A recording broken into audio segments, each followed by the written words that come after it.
ونصلي ونسلم على رسوله الكريم أما بعد فأعوذ بالله من الشيطان الرجيم بسم الله الرحمن الرحيم ولا تقتلوا أولادكم من إملاق نحن نرزقكم وإياهم پارہ نمبر 8 سورہ انعام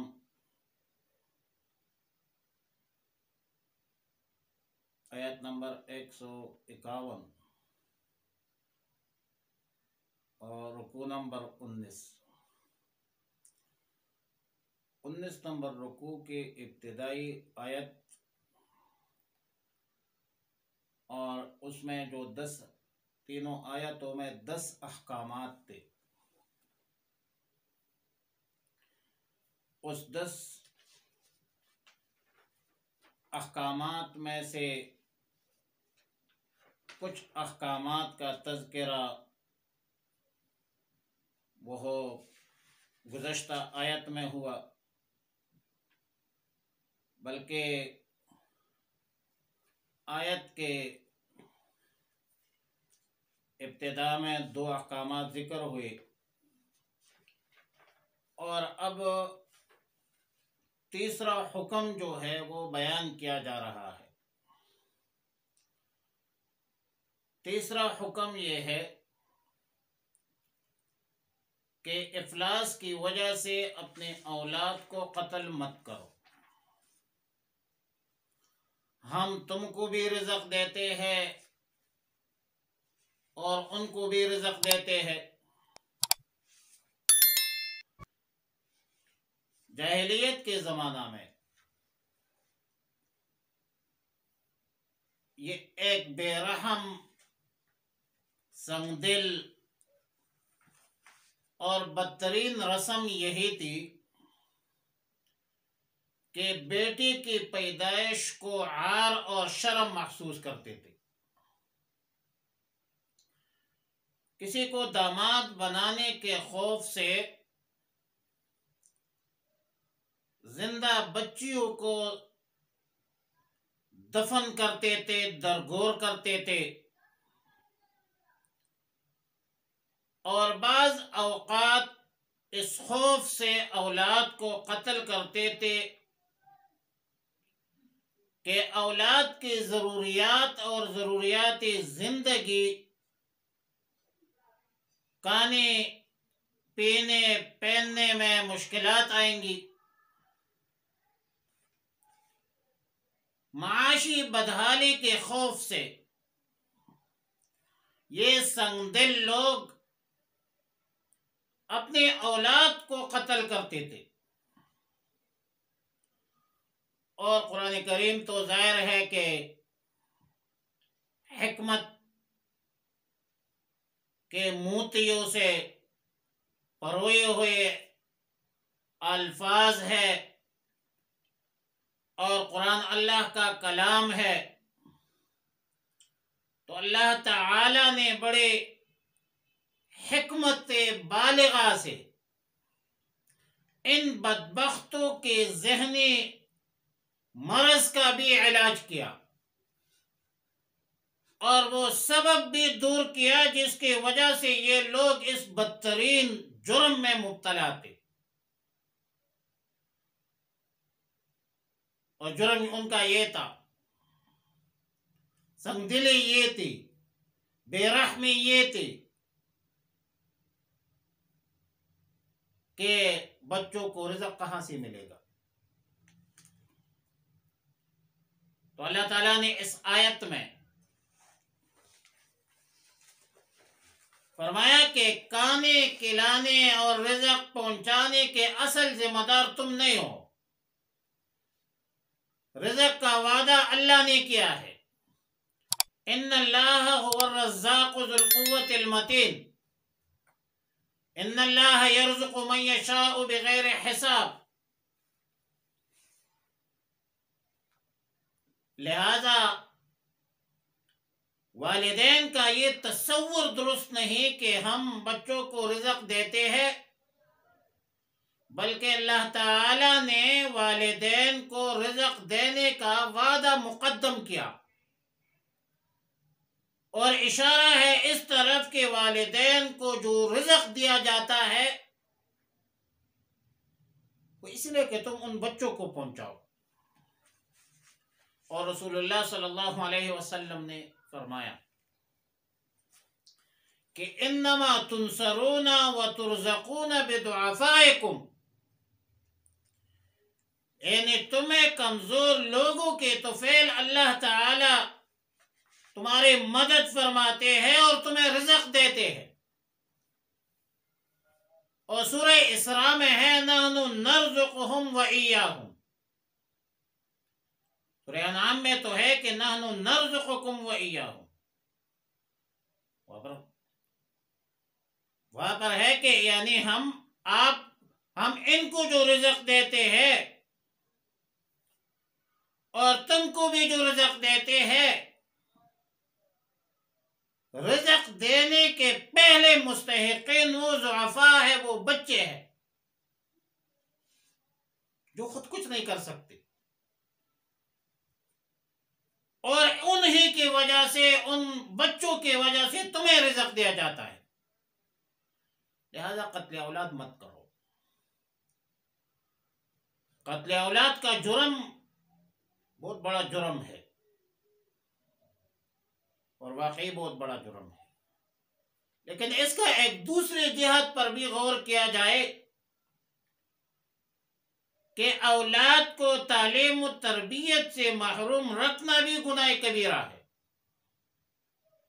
اللہ کے احکامات اور رسول اللہ صلی اللہ علیہ وسلم کی تعلیمات سے اولاد کو دور کرنا اور اولاد کے آخرت کی فکر نہ کرنا، یہ بھی قتل اولاد سے کم نہیں ہے. لہذا اولاد کو بہترین اخلاق سے مزین کرنا، بے حیائی سے دور رکھنا، یہ والدین کی ذمہ داری ہوتی ہے، فرض منصبی ہوتی ہے. چوتھے نمبر پہ فرمایا وَلَا تَقْرَبُوا الْفَوَاحِشَ مَا ظَهَرَ مِنْهَا وَمَا بَطَنَ، یعنی بے حیائی کے جتنے طریقے ہیں ان کے پاس مت جاؤ، قریب مت جاؤ، خواہ علانیتاً بے حیائی ہو یا پوشیدہ ہو. اور فواحش جمع ہے فاحشتن کی. فحش، فحشا، فاحشہ کا اردو میں ترجمہ بے حیائی سے کیا جاتا ہے، اور قرآن و سنت میں کی اصطلاح میں ہر اس کام کے لیے یہ لفظ بولا جاتا ہے جس کی برائی اور فساد کے اثرات جو ہے وہ برے ہو. اور یہ تعریف، یہ معنی امام راغب اصفہانی نے مفردات القرآن میں اور ابن اسیر نے نہایہ میں یہ معنی بیان کیا ہے.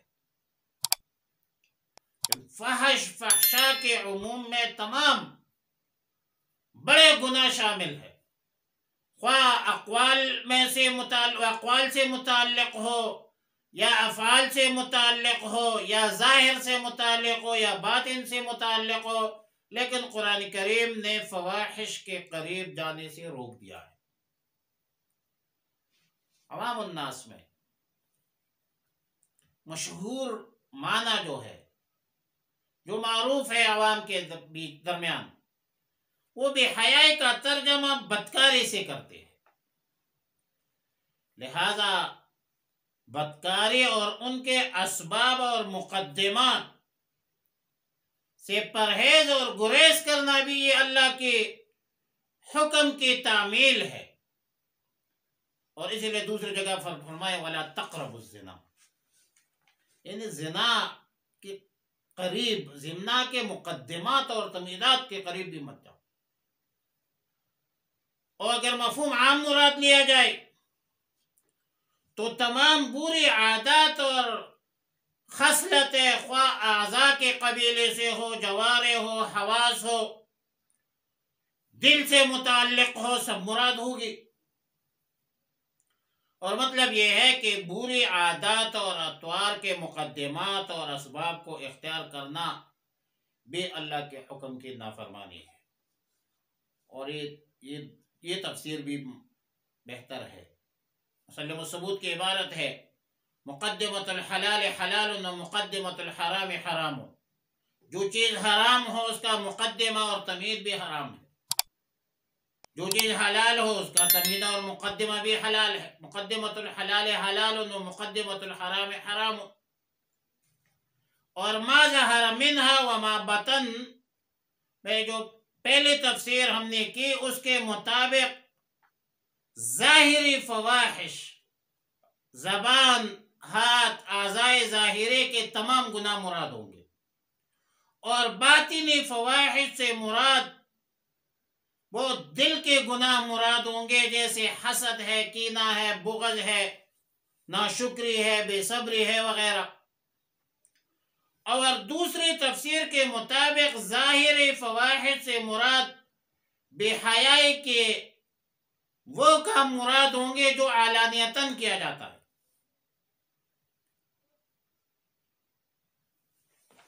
اور مثلا بدنیتی سے کسی عورت کو دیکھنا، ہاتھ وغیرہ چونا وغیرہ یہ، اور باطنی فواحش یا باطنی بے حیائی سے مراد برے خیالات، ارادے اور خفیہ تدابیر جو ہے وہ اس سے مراد ہوگی۔ بعض مفسرین کا قول ہے کہ فواحش سے مراد وہ ہے جس کا برا ہونا معروف اور معلوم ہو، اور باطنی بے حیائی سے مراد وہ افعال ہے جو اللہ کے نزدیک بے حیائی کا کام ہے لیکن لوگ اس کی برائی معلوم نہ ہو، یا لوگوں کو حرام ہونا معلوم نہ ہو۔ بہرحال آیات مذکورہ میں بے حیائی کی اعتبار سے تمام ظاہری اور باطنی گناہوں جو ہے اس سے گریز اور پرہیز کو شامل اور متناول ہے، اور بے حیائی کی جتنی بھی طریقے ہیں ان سب طریقوں کے قریب نہ جانا یہ اللہ کا حکم ہے۔ اور پھر ایسی مجالس میں، بلکہ ایسی مجالس میں، محفلوں میں بھی نہیں جانا چاہیے، ایسی مجلسوں سے گریز کرنا چاہیے، ایسے دوستوں سے گریز کرنا چاہیے جہاں گناہ کا خطرہ ہو، جہاں سے گناہ کا راستہ نکلتا ہو۔ فارسی میں کہتے ہیں صحبت صالح ترا صالح کنند، صحبت طالح ترا طالح کنند۔ 5ویں نمبر پر قتل ناحق ہے، اور فرمائے وَلَا تَقْتُلُوا النَّفْسَ الَّتِي حَرَّمَ اللَّهُ إِلَّا بِالْحَقِّ، یعنی کسی بھی انسان کا خون جو اللہ نے حرام کر دیا ہے، کوئی بھی نفس ہو، کافر ہو یا مسلمان ہو، اس کو قتل مت کرو، ہاں مگر حق۔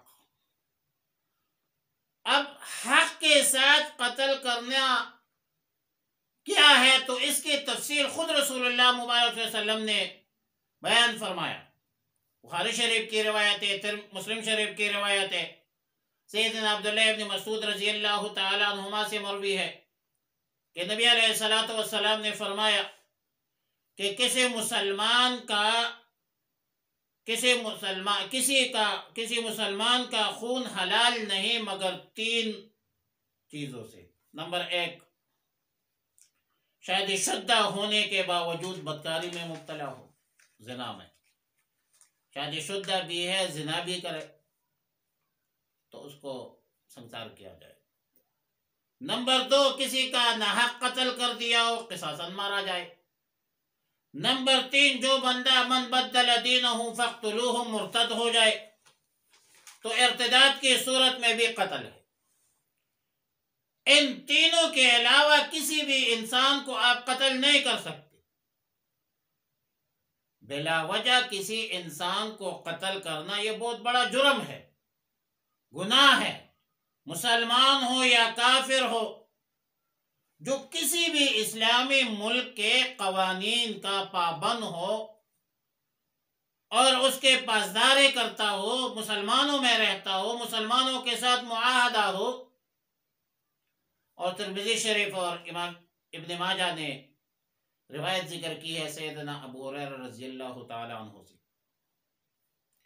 کہ نبی علیہ الصلوۃ والسلام نے فرمایا کہ جو کسی ذمی غیر مسلم کو قتل کرے تو اس نے اللہ کے عہد کو توڑ دیا، اور جو شخص اللہ کے عہد کو توڑتا ہے وہ جنت کی خوشبو بھی نہیں سونگے گا، حالانکہ جنت کی خوشبو 70 سال کے مسافت پر پہنچتی ہے۔ بہرحال قتل و نفس، کسی انسان کو قتل کرنا بہت بڑا گناہ ہے، خاص کر مسلمان کی شان تو بڑی شان ہے۔ من قتل مؤمنا متعمدا فجزاؤه جہنم خالدا فیہا، جو کسی مسلمان کو قصدن عمدن قتل کرے تو آخرت میں اس کی سزا جہنم ہے اور ہمیشہ رہے گا اس میں۔ لیکن جو کافر ہے، مسلمانوں کی عملداری میں رہتے ہیں، جن کو ذمہ کہا جاتا ہے، ان کا قتل کرنا بھی حرام ہے، اور جن کافروں کے ساتھ آپ کی جان کا معاہدہ ہے، آپ کی ریاست کا معاہدہ ہے، ان کو قتل کرنا بھی حرام ہے۔